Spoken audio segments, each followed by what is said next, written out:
What a play after play after play. And he's got a lot of room to run, and she is taking over.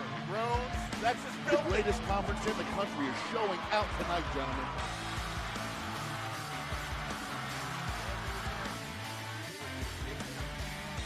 I cannot believe it. That is the greatest football game.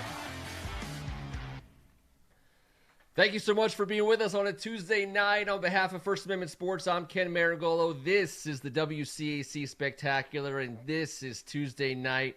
He's Kevin Ricca. And we've got the most influential athlete from 7th and 8th grade of the three of our past generations. Anything we've ever thought about, Ken. And but, you know, we have to be well-rounded heading into high school, and that's why we chose tonight to bring you poetry. Poetry in Moten. He's Tim Strachan. That's right, you guys. And Kevin, we're going to get a poetry lesson tonight, how to be smooth on and off the playing field and court. I mean, there's nobody better to tell us about this, to teach us about this, than what we consider to be the GOAT of all GOATs, because he's a two-sport, unbelievable athlete, but also what we know so far is an unbelievable person. Looking forward to this conversation more than anything I've ever done in Lawrence Moten. I know we got some news.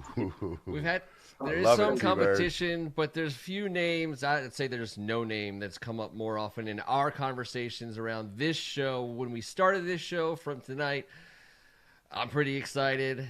We're going to get right to it, but first we're going to get started the way we always do. A little segment we call Around the League.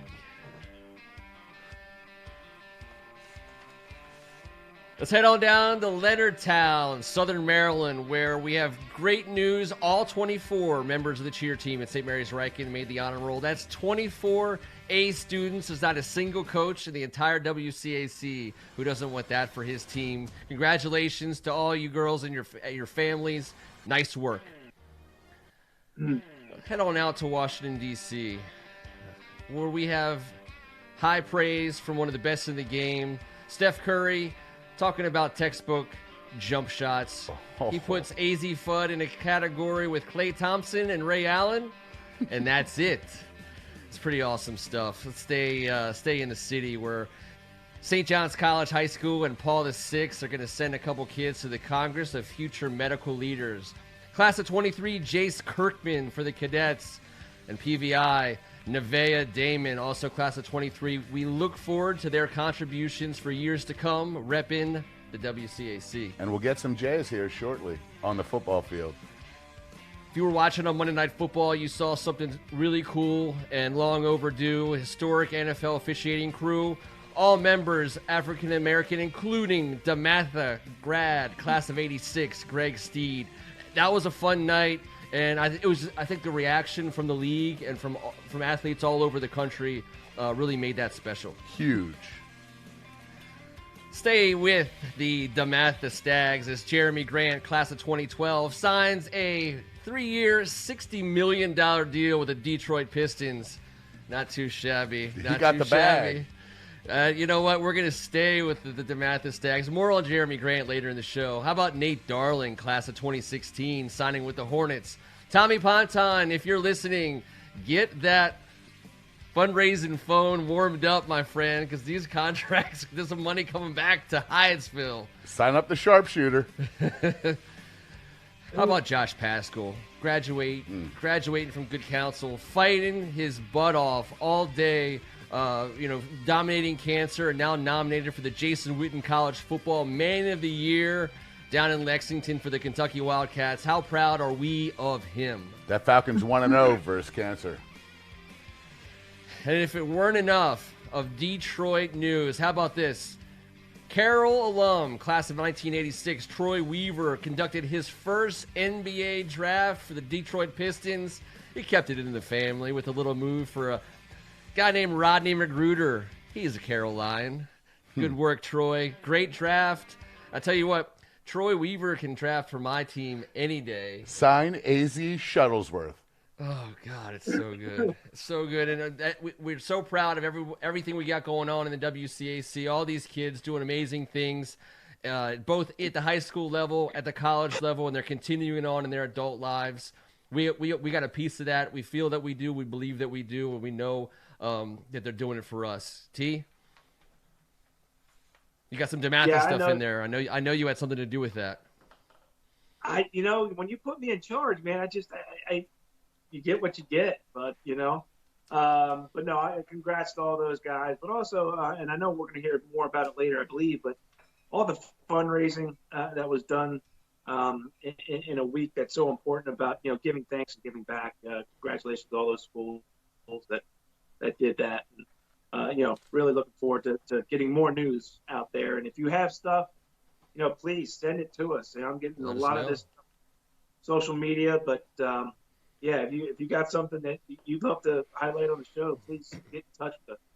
That's why we're here, to make sure that everyone understands why we do believe it is the greatest high school sports conference in the land.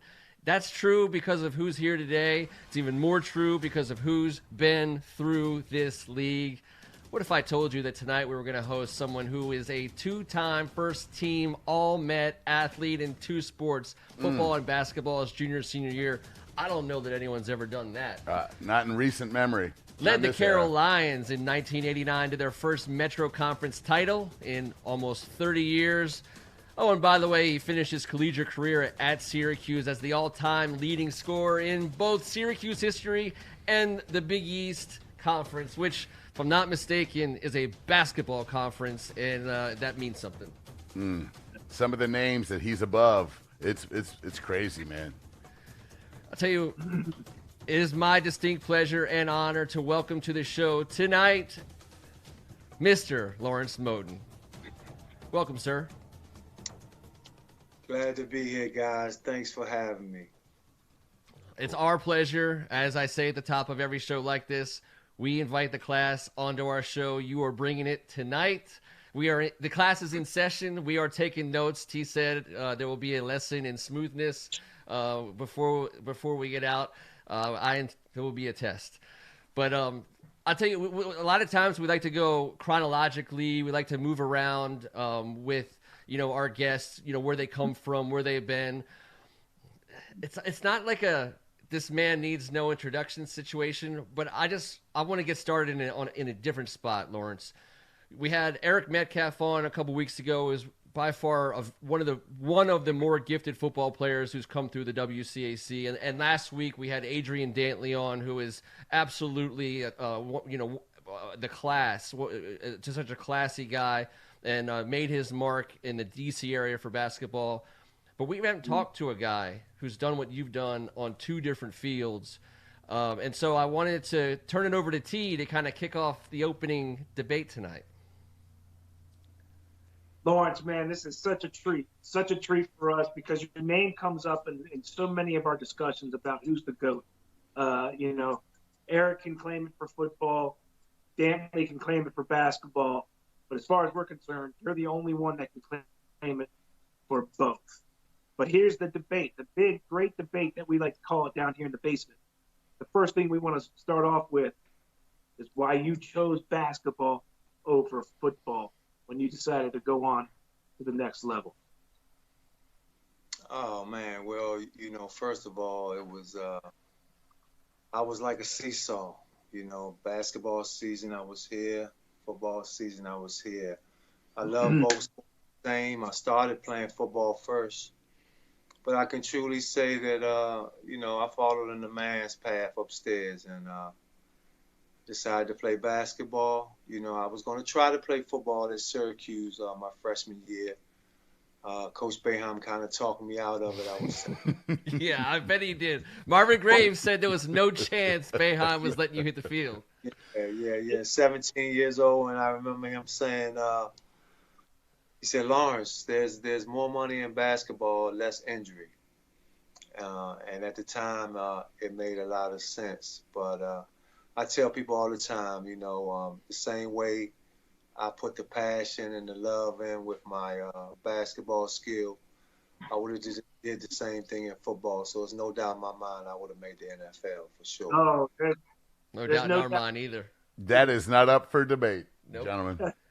Listen, I'm not here to say that you made the wrong decision, but yes, we talk about it all the time, because it was your decision, so it's always the right decision. But we talk all the time about what you would have been able to do in football. Granted, you would have had to stay healthy, but I see it as a Hall of Fame career. I see it as Sean Taylor looking at you going, I can do that someday and want to be like him, because you had the size, the speed, the ability. And we saw it firsthand as eighth graders, Kevin and I, on the sidelines as the water boys for St. John's when you took it 99 yards the other way, turned the game around. I mean, 101. 101. Yes. Come on, T. You know better than that. You know my nightmares better than that. Yeah, but no, that's cool, man. That's truly cool. I just love the game. I truly love the game. You know, I'm passionate about it, and I was always one to see things happening before they happen. So I was a visionary, and my mother and my grandmother and my grandfather and, you know, even my coach, you know, always just told me, you know, hard work pays off. And I did the little things. You know, I was kind of a weird guy, you know, just thinking about football.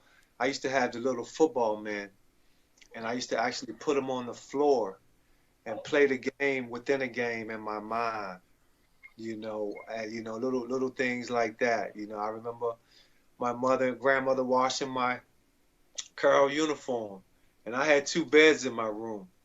And one of the things I did, and this was wild, but I would lay my uniform out nice and neat, you know, put the cleats on the floor with the helmet and everything, and then I would get in the other bed and close my eyes and see myself doing great things. So, you know, I was big on, like I said, seeing it happen before it happened, even just playing a little basketball game in my house by myself, you know, and it's like, it all come back to fruition. It's like deja vu, and you're like, oh, you remember this moment, and it's crazy. That's how I used to I was kind of weird like that. Weird, man. Weird in a good way, though. Just yes. And I remember doing the same thing. I remember I used to write myself a letter, wrote it down. Yeah. It's psycho-cybernetics. Yeah, it was, man. And, you know, like I said, and Bay did talk me out of it. And then I used to see Marvin. Like I said, me and Marvin were roommates. So I would see this guy. We would leave to go to class at 8 in the morning, and I wouldn't see him until 9 o'clock, 10 o'clock at night. And I'm like, yo, where you been? He was like, yo, we got films, we got practice. He brought his playbook was about this thick. So, you know, it was just, I was like, damn, that's a lot of work. But ain't no question. I could have did it if I truly put my mind to it. I don't think that's a question, and I want to ask you this question, but I got a little sidebar real quick. I'm fairly certain those spray painted high top gold cleats glow in the dark. So there's no doubt about that. But I got to ask you this, and this includes your buddy Marvin. Yeah. For argument's sake, say you wound up at Syracuse, work with me here, Syracuse regardless, but say you chose to play football at Syracuse or anywhere else, but for argument's sake, let's keep it at Syracuse. Would Marvin have been slinging it to you, or would you have been picking off Marvin Monday through Thursday at practice? And I know we're going to ask the hard hitters, but this is the one that gets me. Which position? What would you have been? Because you could have done whatever you wanted. Yep. But that's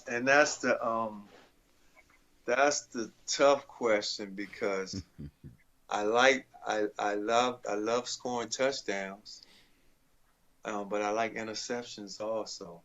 Didn't he have 13 of both his senior year? I think just everyone threw it to Sam Moten. Yeah, senior year, man. 15 touchdowns, 14 interceptions. Yeah.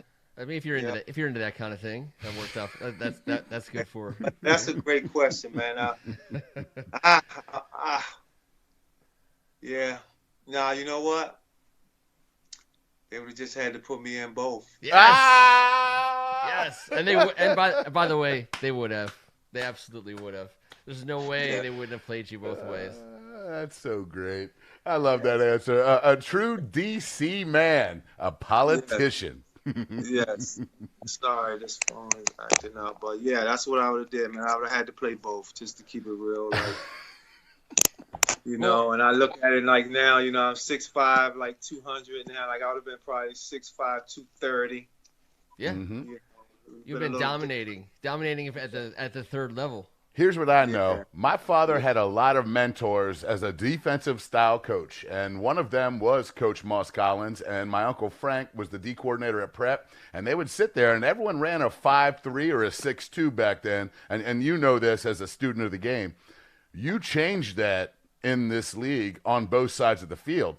No one could throw a fade against a single high safety, because no one had ever seen a safety with that wingspan, anticipation, toughness, and athleticism. They were afraid to throw the ball down the field. But offensively, you've never seen a 5'3", one single high defense have to adjust to an offensive player like yourself. You took this league, and this is why we all believe that, and the era of football around here, you fast-forwarded it to the next level with your presence. And I know that from sitting in on these meetings as a son of a coach who dragged around forever. Your name was said a lot more in those rooms than it was said in this basement, but here it was reverence. There was a tad bit of fear, gentlemen. The game is changing.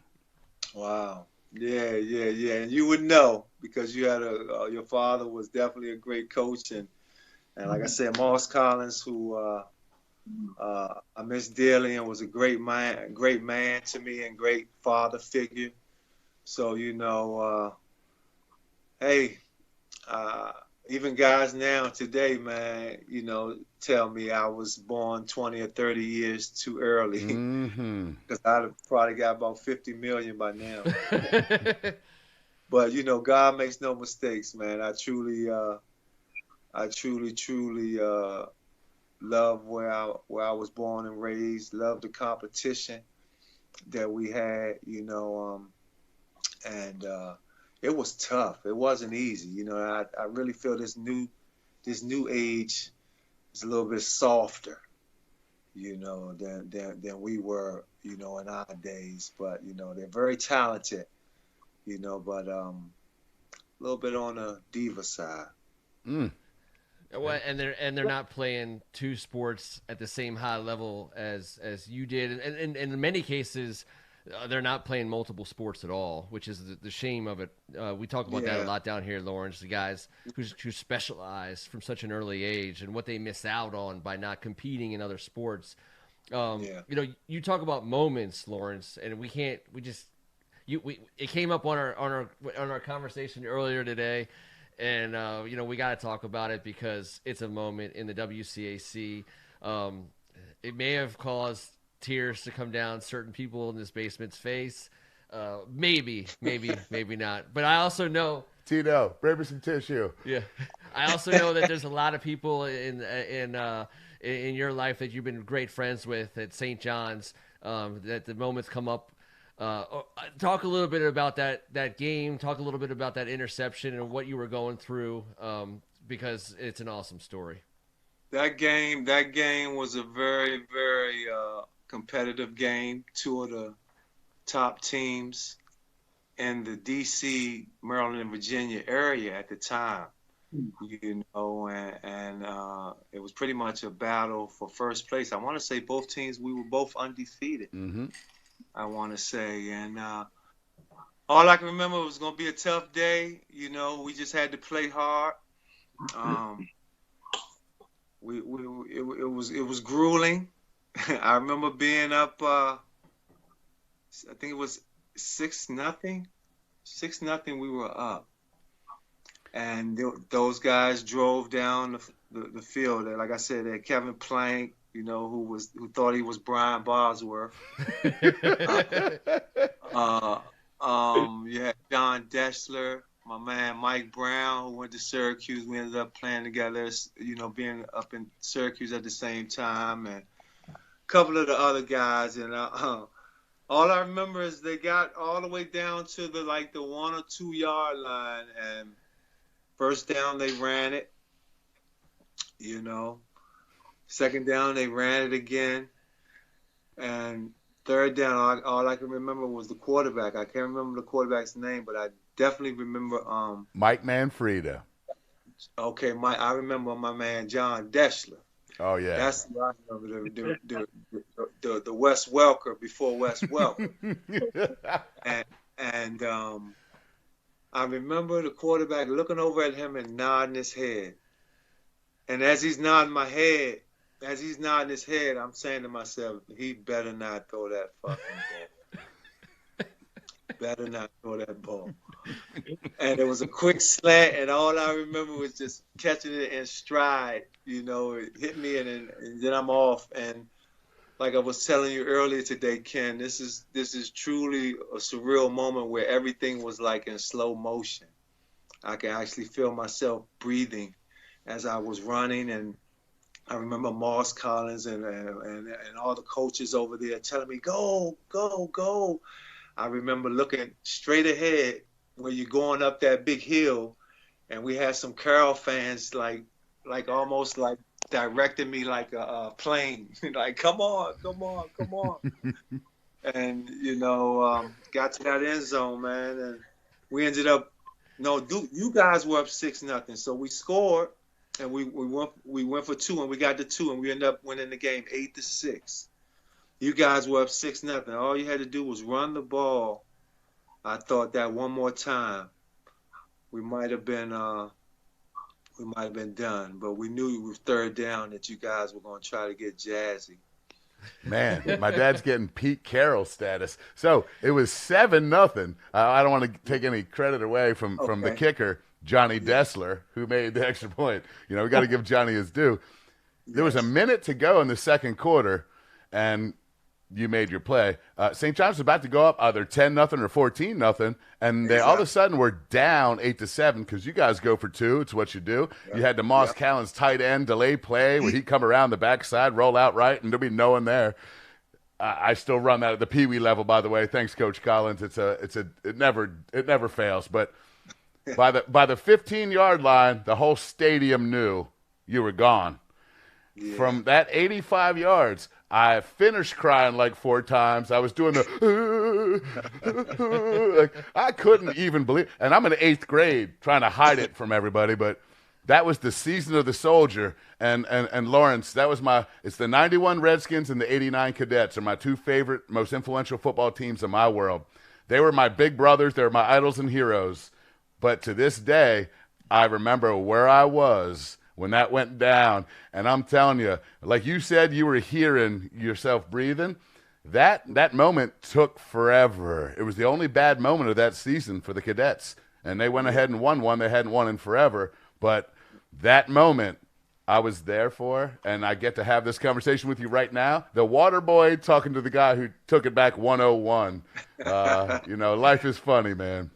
It is. It truly is. And, yeah, that was a great moment. Like I said earlier, a couple of my closest friends, one of my very close friends is David Cox.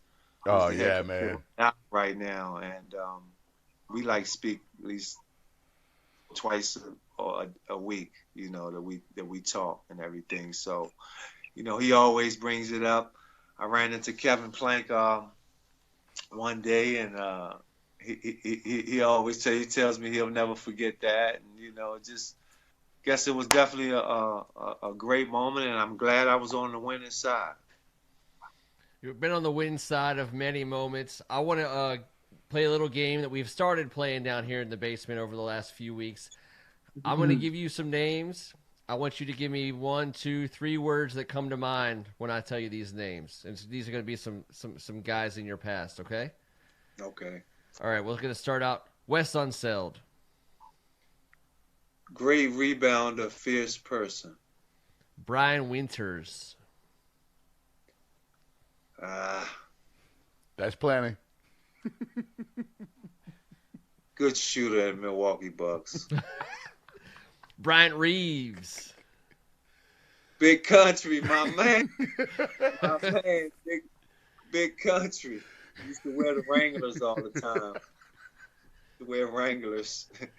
We used to get on him about wearing Wranglers, man. He would come into practice with these Wranglers on that would look like spandex. And it was like, big country, take those off, man. You're gonna catch a yeast infection. You're gonna catch a yeast infection, big country. He's like, Lawrence, I don't care about you guys. I'm getting 60 million. Byron Scott. Byron Scott, mentor, great man, taught me a lot while we were in Vancouver. Moochie Norris. Moochie Norris, my brother. My brother, we grew up together right off of New Jersey Avenue. Like, he lived in Surson Quarters. I lived in Golden Rule, right near Gonzaga, if you guys are familiar with the area. Sure. Yeah. Mm-hmm. Marvin Graves. Marvelous Marvin Graves, my main man, good guy. Great three-sport guy. A lot of people don't know. Pitcher, point guard, quarterback. That's very hard to do. Marvin did it very well in high school, and he took it on to college and did well in the CFL. Carol Holmes. It's hard, but it's fair. That was Carol Holmes' motto. We used to wonder why we would start practice, and for the first hour, we didn't touch a basketball, and doing a lot of defensive drills and everything. But he used to say it's hard, but it's fair. And I definitely realized that once once we won that championship at Gallaudet, and he came in that locker room screaming it's hard, it's fair, and we just dancing and everything. Great times, great times. Charles Harrison. My man Charlie Moe. Still unbelievable that my brother is gone. You know, someone who I love dearly. We came in together as freshmen. You know, one of the purest shooters I ever saw in my life. It's one I can honestly say that it's been every time Charlie Moe shot the ball, he's one of the rare guys that I always thought it was going in. I mean, pretty form, you know, he motivated me, I motivated him. You know, we used to look at each other and say, 25, that's 50. We got 50 already. You know, so we used to say that, you know, so we were guaranteed 50. The other guys had to do what they had to do, but we was guaranteed 50. Moss Collins. Moss Collins. Nickname Headquarters. Great man. A lot of knowledge. And I'm so happy that I ended up going to Carroll. You know, I took a visit to DeMatha, took a visit to Gonzaga, but Carroll definitely fitted my personality and my style better. Juwan Howard. Juwan Howard, my man Juwan, great guy. His daughter and my daughter went to Bullis together. He's doing well right now, coaching Michigan. One of the Fab Five guys. We come in. We were in college together, and I love all my Fab Five guys. That's my crew. Rod Strickland. My man Hot Rod. Great guy, great person. Just talked to Rod about a month ago, and it was good to hear his voice. How's he doing? He is doing very well. He's working with the NBA and the G League, doing a little scouting and things like that. So he's in the circuit. One of the best point guards, one of the most underrated point guards. Oh yeah. In the NBA history. Only Kyrie finishes like him in the modern era. I love his finish. Absolutely. Well, if you don't know, Kyrie is the nephew. That's he's uncle. Strickland is the uncle. So basically, yes. Rod taught him how to do it. A lot of people didn't know. That's awesome. Chris Webber. Yeah. My man C. Webb, great guy, man. Like I say, that's the Fab Five crew. You know, I was blessed to have a chance to play with Chris with the Wizards and everything, and him and Juwan and Rod and Harvey Grant and all those guys. So much love for C. Webb always. And last but certainly not least, Grant Hill. Grant Hill. Oh man, Grant Hill was a great player, great person, great leader. I haven't seen him in a while, but it's funny how God puts you in situations. I saw his father, Calvin, at one of my daughter's doctor's appointments. We had ran into each other. He still looks good. He's doing great things, and I told him to tell his son that I asked about him, and I'm glad he's doing well. I just want to say one thing before the moment passes. Lawrence, take a look at this screen, and my dad. I'm from a family of gigantic-headed dudes. Never once have I heard the term headquarters. You didn't know that's what they call Moss. I had a hat on, and then it exploded and just disappeared. I did not, but I know Coach Collins. Oh, he could have been related to us. That's a noggin. Yeah. You guys might be a part of that headquarter family for sure. For sure, you guys might be a part of that. Just imagine, like I said, all I remember was Moss, man. Moss didn't have to yell. He didn't have to yell at all. I mean, he would get a little upset and tell you how he felt, but he would give you that look with that nice little brim hat he had on with that big old head. And that's all you need to know there. He meant business. That was my man. Much love for all the Collins family. That's awesome. I got to ask you this about coaches. It's a quick one.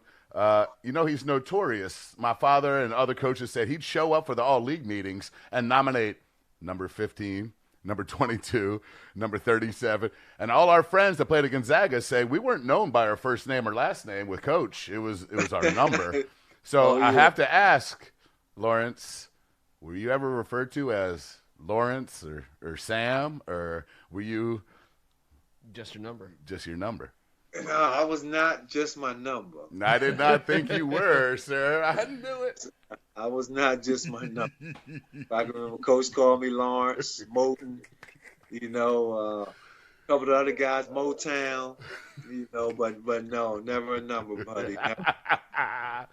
Hey, I had to ask because I wanted to hear the answer. That's it. Yes, definitely, never a number. All right, so Lawrence, we can't kind of get away from, and it kind of has run through some of the things we've talked about tonight. When you talk about the people that you've had a chance to journeys to cross paths, you've talked about their families, you've talked about their well-being. You're doing some awesome things up there in Syracuse, New York, and I wanted to give you a chance to talk a little bit about that mentorship program that you're a part of.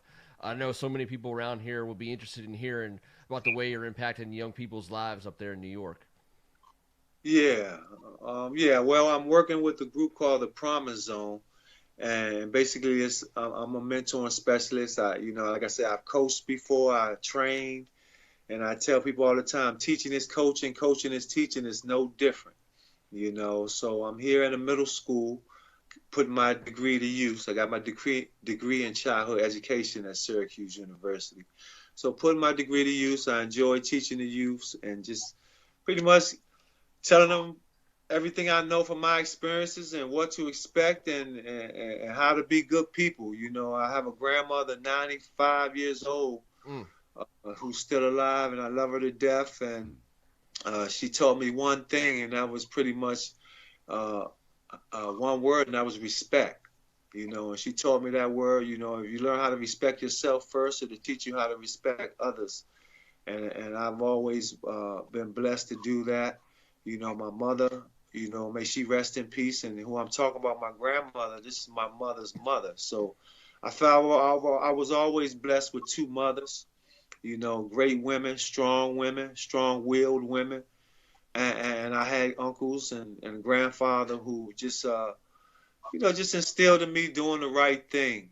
I was around, growing up in the D.C. area, you were around a lot of temptation, drugs, just a lot of bad things. And I can honestly say that I'm blessed that I had good family and friends that kept me out of that. And then, like you guys said, I played both sports. So it was like football, basketball, and that was pretty much all that was on my mind. So I stayed focused like that.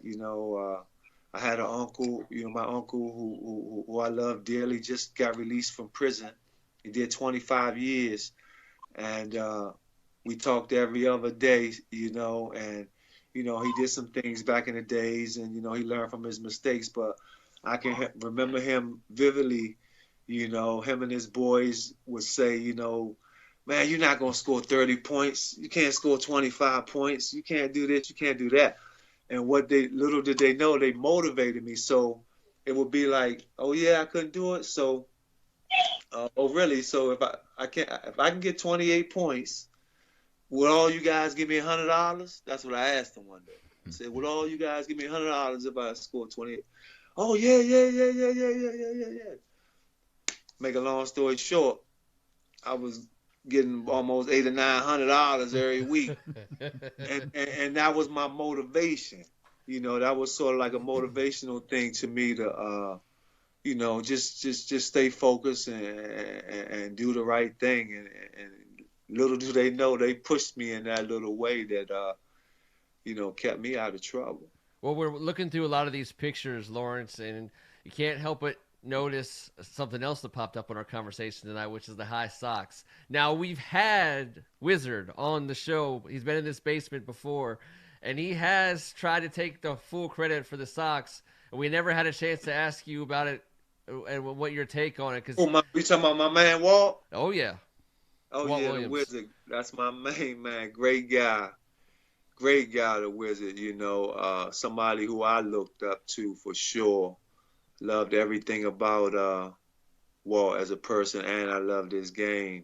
A lot of people don't know, and I don't even know if you guys know. My first choice was Maryland. Wow. Did you guys know that? No. Negative. Oh, Okay, how did we mess that up? I'm going to give you the story. All right. Well, it all happened my senior year. Peter Sawyer was his name. He was the academic advisor for Maryland University, and I was pretty much almost had signed a letter to go there. Me and Danielle Marshall. So we both signed the letters of intent and everything, and everything is working out. So 2 days later, I get a call from Peter, and he's crying. He's crying like a baby. I'm like, Peter, what's going on? Is everything all right? He's like, this is crazy. This is crazy. I don't believe that the university is doing this. They're not going to accept you guys. So I'm like, what are you talking about? He's like, they're trying to say your GPA is not high enough. Now, I had a 2.7, 2.8 at Carroll. So I was, I wasn't no dunce. I was pretty smart. I was, C+, B- student. I did my work. And this was Gary Williams' first year. So I signed when Gary Williams was the coach. Ended up, things happened the way they did. The next day, I remember not the USA Today, but the Washington Post had the Eminem boys signed to Maryland, Moten and Marshall, to be Terps. And this was in the Washington Post. And I think 2 days later, Eminem boys denied.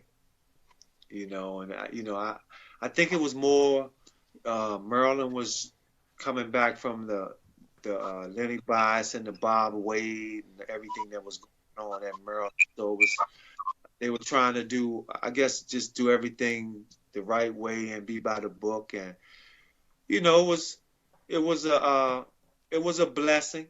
I truly consider it a blessing because the more and more I think about it, it was a situation where I felt like if I would have went to Maryland, I would have had to give everybody tickets and do this and try to support and do what I can, and I wouldn't have been as focused as I was when I went to Syracuse. So I remember calling Marvin, telling him, I was like, I'm not going to Maryland, man. They denied me. So he was like, man, coaching them keep asking about you, bro. Won't you, keep asking about you. And they previously came to Carroll to see me play anyway. And I took my visit up there to Syracuse.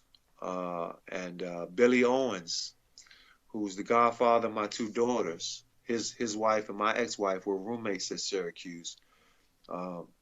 Billy O's took me out, showed me a good time. And like I said, that Marvin was already there, so I got to see my man Marvin, and it was just, everything just seemed very nice, very nice. And I decided to sign with Syracuse. Mm. So a lot of people, Football, basketball, safety receiver, all-time scorer in Big East history, ACC history. He didn't have many bad options, fellas. I don't know if we might have just lost him there. We might have just lost him, but we'll get him back to get him out because we want to we don't want to say a proper goodbye. But at the same time, T, I think we got. T, how did Maryland make that mistake? Maryland really blew it. No, but this is just as a sidebar. He's right. After what happened with Len Bias, not that they wanted to go by the book. There would be nothing wrong with really admitting, those guys to the program. But I think they went so far to an extreme that they missed out on guys like Lawrence Moten, and they wouldn't let him in. So that was to Maryland's detriment, I think, long term, because it hurt the program getting the kind of talent that you guys had. So, listen to that story, man. You just got to sit there and again wonder what if. Things are very different in Maryland, but again, as Lawrence said, it works out because of the man above. Which, we always say sometimes we don't talk about the first C in the WCAC enough. And that his background, and he's back, but his background being from the Catholic League and from Archbishop Carroll, we want to ask you, Lawrence. Thanks for coming back on. Sorry for that, but we are so proud about being from this league, being from the schools that we went to, but also being able to play in this league. And we have the ability to drop the line, well, this is the league that Lawrence Moten played in. When you get to talk about the league and where you were from, giving you the opportunity to do so now, why were you proud from the league, the WCAC? Oh, we don't. I think you're on mute there, Lawrence. Hit your mute button. There we go. Good. We got the video, but we don't have the audio. Man, and he's. Hello? Oh, there Yes. you are. There you are. Okay, go ahead. Go ahead with your answer. Okay, I heard part of it, but basically, why did I decide I wanted to be in the WCAC? Well, yeah. Why'd you go there? But also, when we talk about being proud, being from where we're from, the schools in the league that we played in, we get to say this is the league that Lawrence Moten played in, to validate our credibility of where we played. When you get to talk about the league today to someone, what was it that? Well, what I talk about is, like I said, it was a very competitive league with great players and also great coaches. So I wanted to play against the best. I don't know, my father and my mother. I grew up in the northwest area of Washington, D.C., and my grandmother lived up on top of the hill on Summit Place. And I used to look at McKinley Tech football field, like the front building, every day. And my mother and my father went to McKinley Tech. My father was a great quarterback at McKinley Tech, broke all the quarterback records at McKinley Tech, and then went to Federal City College before it was called UDC, and was a quarterback at Federal City College. So, I could have easily went in a high and been around a lot of my friends and people that I grew up in the area with, but I wanted to play against the best. And from what I had heard, the WCAC had the best talent. And not only that, it was a way, I was getting a scholarship.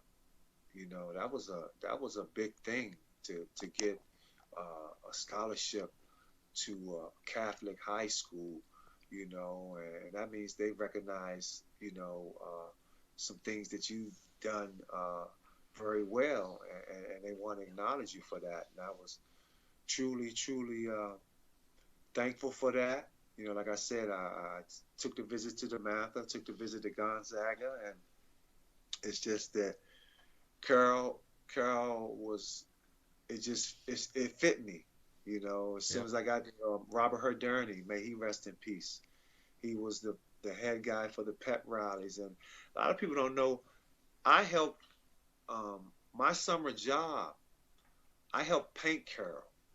You know, I helped paint the buildings. I sanded the walls. You know, actually sand them. You know, like until they was like real smooth, so we can redo the paint. So you know, I took pride in that, and I felt and we had a guy who Robert Herderney, one of my favorite teachers at Carroll High School. He taught a class called Social Justice, and he was a Vietnam veteran, and one of the things that he did when you got a good grade, he wouldn't give you an A, he would give you a WF that stood for Wolf.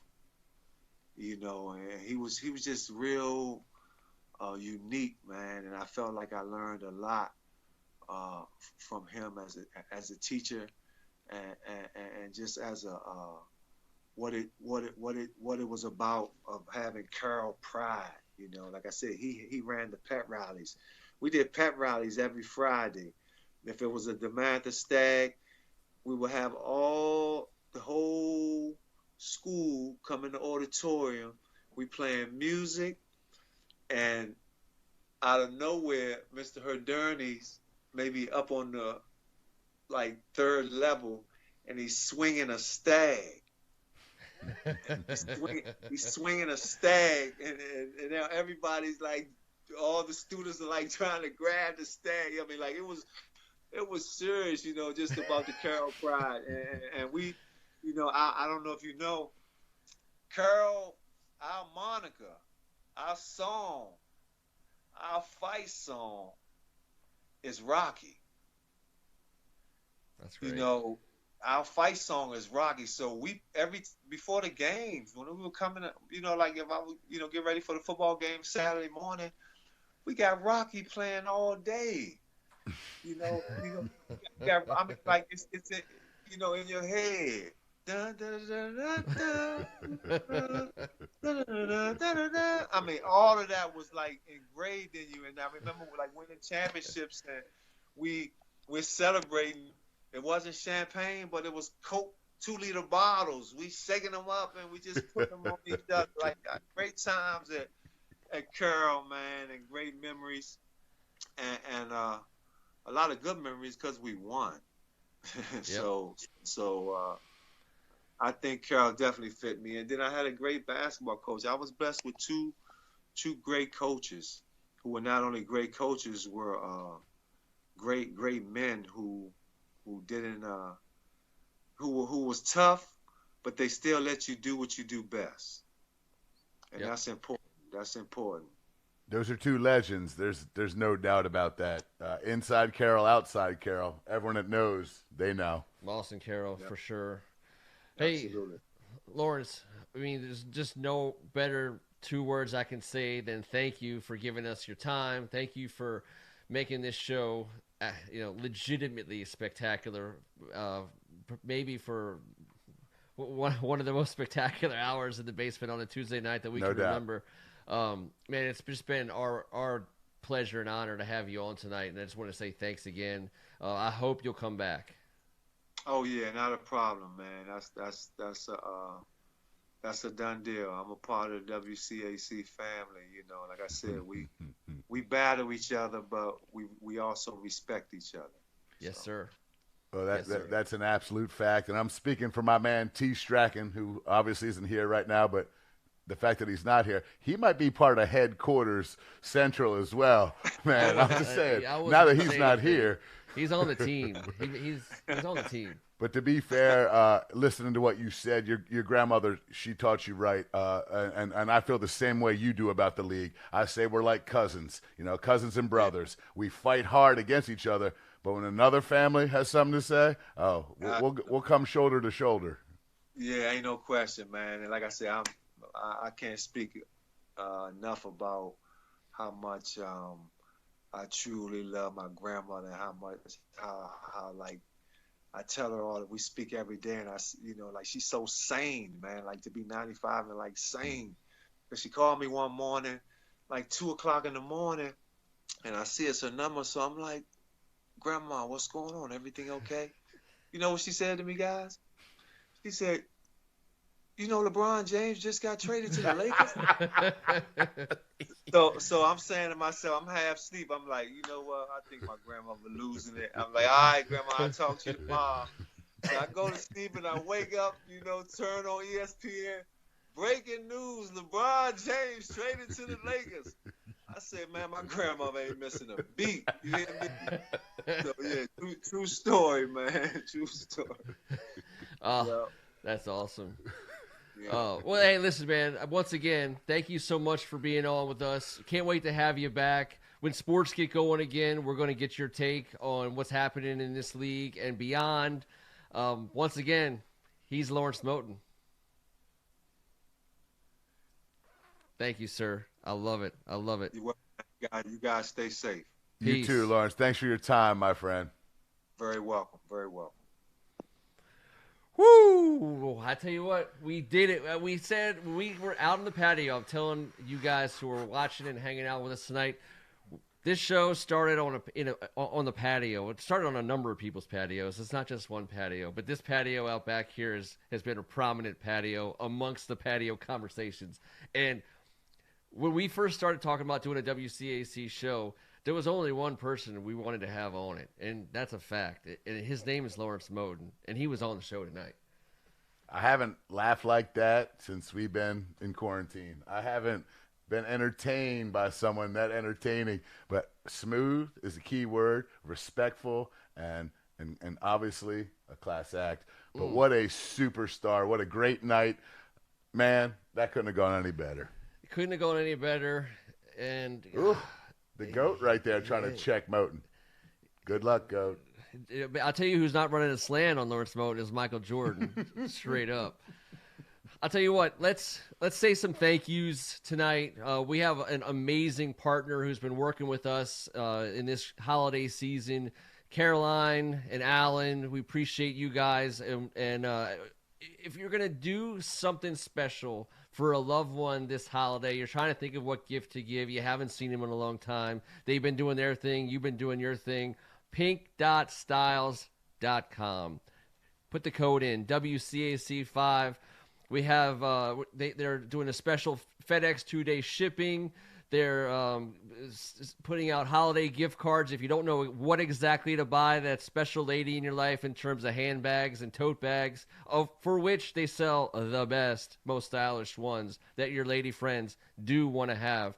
Get them a gift card to pink.styles.com. They can go pick out their gear. The ladies of First Amendment love it, Ken. And that personalized barware, it's Christmas for us, too. It is Christmas for us. It's Christmas for everyone. There's something for everyone at pink.styles.com. And again, if you want to support someone who's supporting bringing the most amazing WCAC guests that we have to offer, that's pink.styles.com. Thanks, guys. We appreciate it. It's a family affair, and you guys make it easy to make your family happy. And I'll tell you, speaking of making families happy, we talk about WCAC getting it done in the community week in and week out. We will not end a show without making sure you hear something good about something that's going on in the WCAC this week. Starting with a guy who already made the show earlier tonight, Jeremy Grant, former DeMatha Stag, who is about $60 million heavier in the bank account. Guess what he still doesn't forget to do?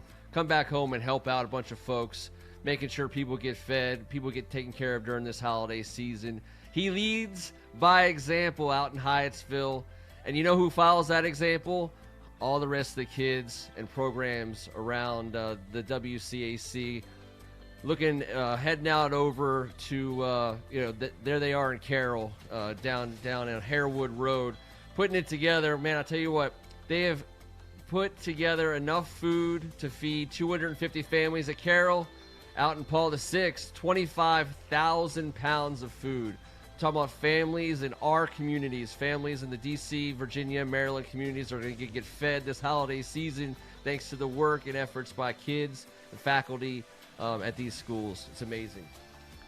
That's absolutely amazing. I also want to just shout out Margaret Norris doing something serious right now at Arcola Elementary in our neighborhood. For Good Counsel family doing the same thing. But look at this. How proud should we all be of the guys coming back, the Jeremy Grants, but the kids that you're talking about. This is what it's all about, especially this week, because I'm thankful to be a part of this conference, to be a part of this show, and to be in a position to be able to do this and show everybody what this league is truly all about. We might not be able to show you what's going on basketball courts like we otherwise would at this time of year, but you just saw the basketball court down in Harewood, and they're getting it done. The Carolines are getting it done on that basketball court as we speak. Right. Exactly. Yep. The repurpose is proper, and it's the time for it. That was I got a little lump in my throat watching that. Well done, everybody. Very well done. I want to say thank you to Luke. Thank you to Vic, our brothers at MMD, and coming every week to make sure we don't completely mess up the telling of the greatest high school conference in the land. Our guest tonight, Lawrence Moten, nothing but love and respect for that man and everything that he's done and everyone he's inspired. On behalf of Tim Strachan, he's Kevin Ricca. Yes, and I recognize Lawrence Moten as the all-time leading scorer in Big East history. I don't care what you want to argue with me about. That was the real Big East, and he was the real deal. Thanks for being a part of the show, my man. Part of the show, part of the legend, part of the story that will go on next Tuesday night and every Tuesday night thereafter on the WCAC Spectacular. I'm Ken Marangolo. Have a great kickoff to your Thanksgiving Christmas season. See you next week. Happy Thanksgiving.